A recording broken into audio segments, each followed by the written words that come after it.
안녕하십니까? 예, 예. 시장님, 예. 위기의 대구, 예. 돌파구가 필요하다고 하셨는데 예. 그러면 대책도 있으시다는 얘기잖아요. 그렇죠. 지금 대구는 섬유로 큰 도시입니다. 그런데 섬유가 몰락하기 시작한 지가 30년 가량 됐어요. 그러면 대구가 산업 구조를 재편을 해야 돼요. 다시 바꿔야 돼요. 근데 그게 바꾸지 못하고 30년 동안 머뭇거리다가 대구가 지금 GRDP가 전국의 꼴찌죠. 광주가 15이고 대구가 17입니다.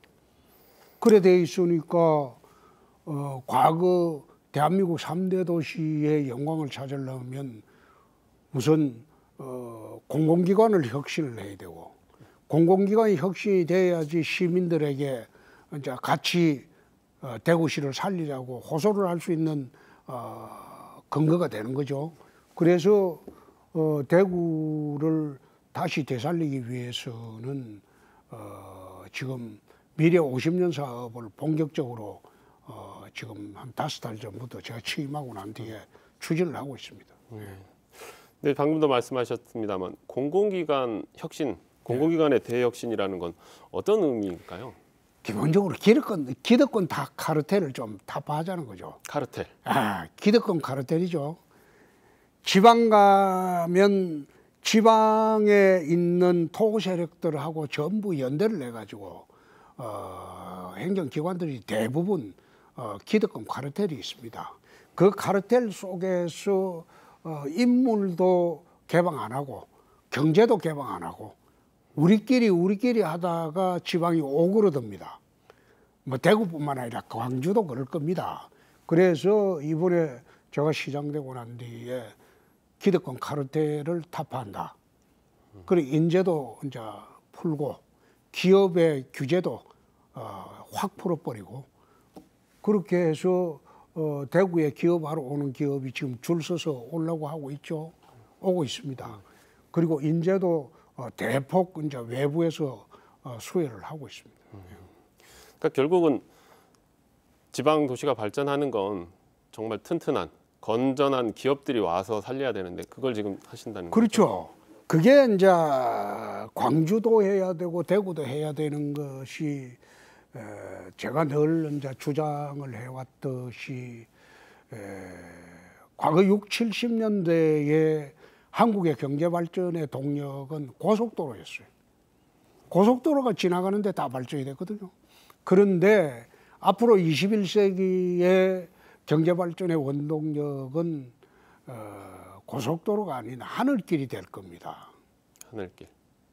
그런데 문제의 소재는 지금 대한민국 하늘길은 인천공항에 전부 집중이 되어 있다는 거예요.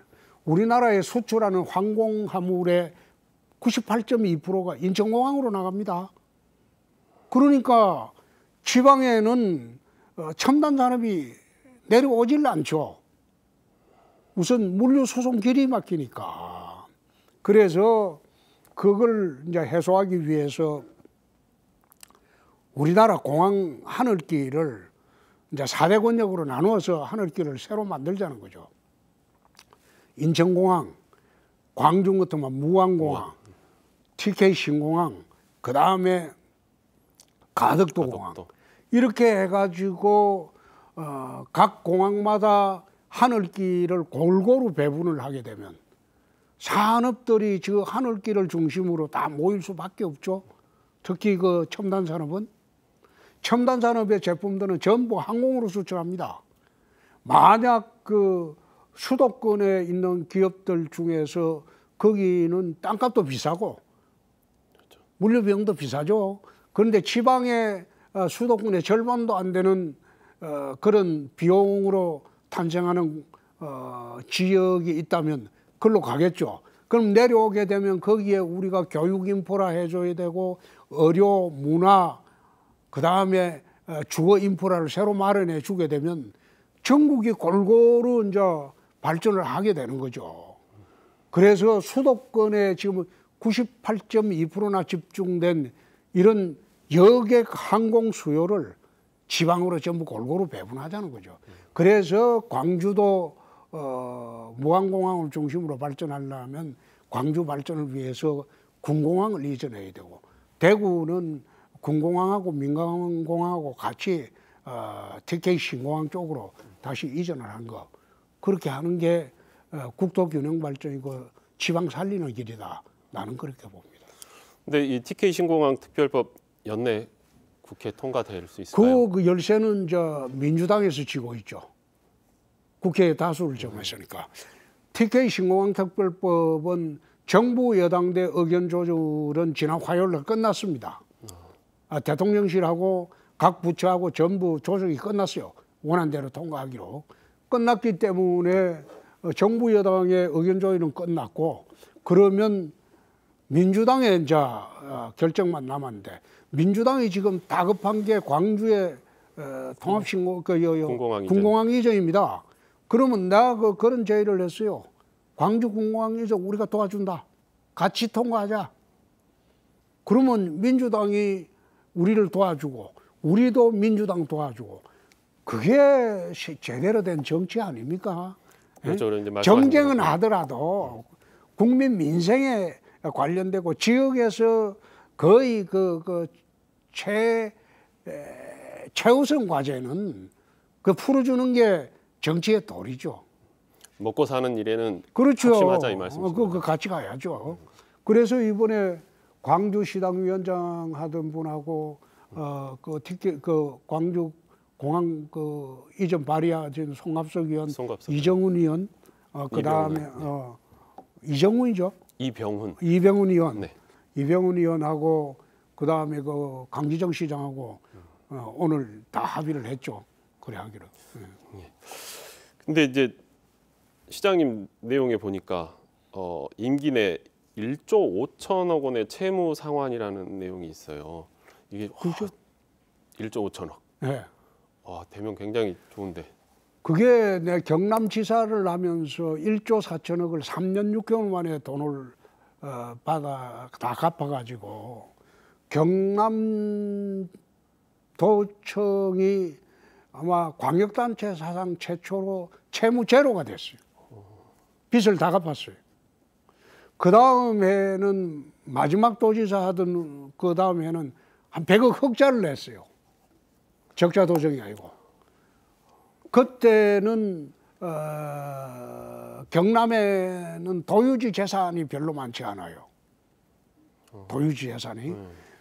함양 같은 데 수백만 평의 산림이 있지만 그거 팔아본들 100억이 안 돼요.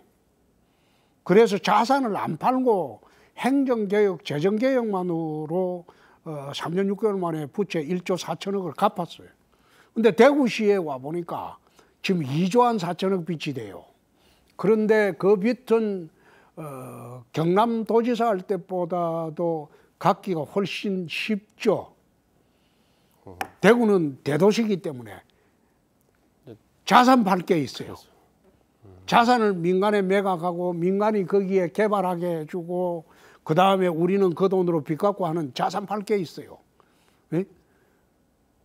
도에서는 경남도에서는 그게 시골이 많아가지고 자산 팔 게 없어요. 근데 대구는 와보니까 행정개혁, 재정개혁 플러스 자산 매각까지 있으니까 빚 갚기는 쉽겠죠. 생각보다 쉽게.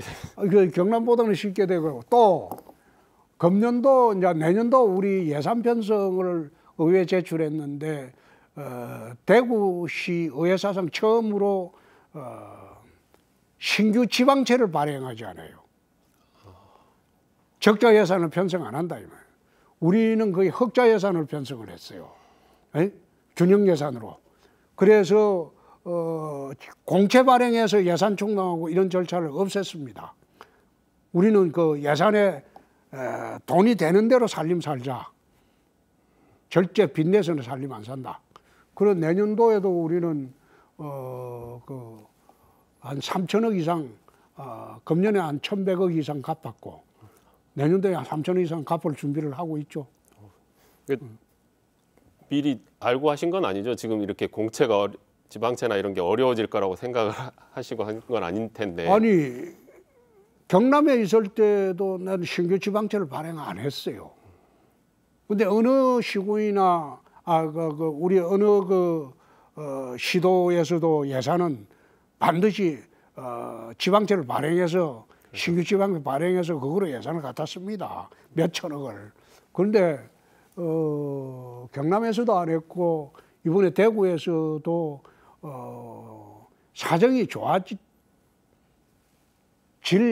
지든지 나쁘든지 간에 빚내서 하는 거는 잘못된 것이다. 나는 그런 생각입니다. 빚을 겁을 낼 줄 알아야 돼요.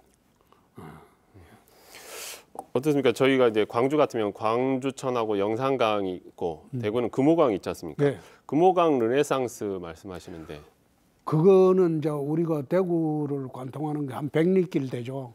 금호강이 있는데 금호강의 하천을 광주나 대구는 내륙 도시입니다. 내륙 도시.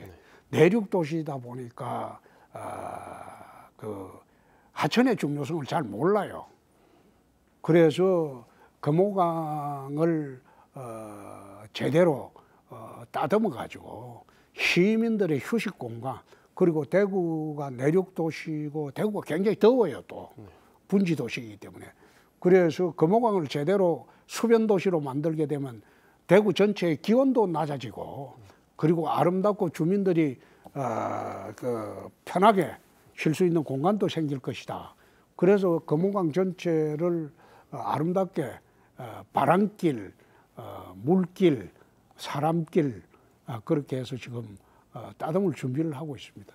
광주도 지금 하고 있죠. 네네, 저희도 준비를 하고 있습니다. 좀 더 큰 이야기를, 그러니까 대구 아닌 대한민국 이야기를 좀 해보면, 이태원 참사 이후 윤석열 대통령에게 이렇게 머뭇거리다가는 제2의 세월호 사태를 맞을 수 있다라고 충고하셨어요. 어떤 의미일까요? 그게 이제 참사가 일어났으면 정치적 책임질 사람은 정치적 책임을 빨리 지게 하고, 그 다음에 사법적 책임질 사람은 사법적 책임을 지게 하는 게 맞지 않느냐, 막 그 뜻입니다. 그걸 갖다가 내가 아끼는 사람이라고 해서 머뭇거리고 그러면 세월호처럼 국민 저항이 거세질 수가 있다. 그렇게 하지 마라. 그러니까 사법적 책임이 있는 사람은 조속히 사법 처리하고, 그 다음에 정치적 책임질 사람은 빨리 정치적 책임을 물으라. 막 그 뜻입니다. 네, 지금 여론조사를 보면 대구광역시장을 하시지만 여전히 차기 대권 주자 가운데 한 분이세요. 뭐 그렇게 지금 돼 있죠. 돼 있는 거 하고 이제 그러면 어느 순간에는 다시 움직이실 생각이? 그게 이제 정치하는 사람의 공통적인 생각이 국가 경영을 한번 해보는 겁니다. 그리고 정치하는 과정에서 국가 경영을 하는 방안이라든지 지혜를 늘 이제 우리가 단련하고 습득하고 하는 거죠. 그래서 국가 경영의 기회는 정치하는 사람은 누구나 다 한번 가져보는 겁니다. 그 뜻으로 생각하시면 됩니다. 그러면 지금은 대구시장님, 그 전에는 경남지사도 하셨으니 그 광역단체장의 경험이 그대로 국가 경영에 녹아들 수도 있겠네요. 그렇죠. 뭐 저는 입법도 해봤고 사법도 해봤고 행정도 해봤고, 그런데 요즘 와서는 생각이 내가 지금 앞으로 나가고 있는 것인지 후퇴를 하고 있는 것인지 그걸 잘 모르겠어요. 좀 이제 다른 질문 하나 해보면, 이제 오늘 광주 오시는데도 5.18 단체에서 좀 사과 이야기가 나왔습니다. 근데 이제 5.18 단체 내부에서도 이야기가 나오는 것이 이게 시장님이 했던 말씀을 그대로 인용하는 게 아니라 자꾸 그걸 틀어서 이상하게 쓰는 사람들이 너무 많기 때문에 그런 것 같아요. 나는 그 생각입니다. 5.18은 대한민국 4.19와 더불어서 대한민국 민주주의의 상징입니다. 거기에 항거하셨던 분들은 민주주의를 위한 희생자고 국가 공로자들입니다. 국가의 그 고문자들인데 그분들을 왜 명단을 익명으로 처리를 해야 되는지 그게 이해가 안 되는 겁니다. 제대로 5.18 정신을 하려면 광주 가장 번화한 곳에 5.18 탑을 새로 세우고 거기다가 동판으로 그 당시에 희생했던 분들, 공로 있었던 분들 전부 새기고 그렇게 해서 기념하는 게 그게 한 방법이 아닐까. 왜 명단을 쉬쉬하느냐. 나는 그게 이해가 안 되는 겁니다. 안 된다는 겁니다. 우리가 독립유공자 명단 쉬쉬하는 거 봤어요? 그거 아니거든요. 그게 개인의 프라이버시 문제라면 명단을 쉬쉬해도 되겠죠? 그렇지 않잖아요. 그렇죠. 프라이버시 문제고 국가공로자인데 자손 대대 우리 선조가 한국의 민주주의를 위해서 희생을 했다. 청사에 남는 이름들이에요. 그 이름들을 왜 비공개를 해야 되는지 나는 이해가 안 된다 이 말이에요. 그래서 그 뜻으로 한 이야기예요. 그래서 당당하게 좀 드러내놓고 국민들한테 자랑스러운 이름들을 좀 기리는 그런 절차를 해야지 망월동 묘역에서만 기념식 하는 그것도 나는 잘못됐다고 봅니다.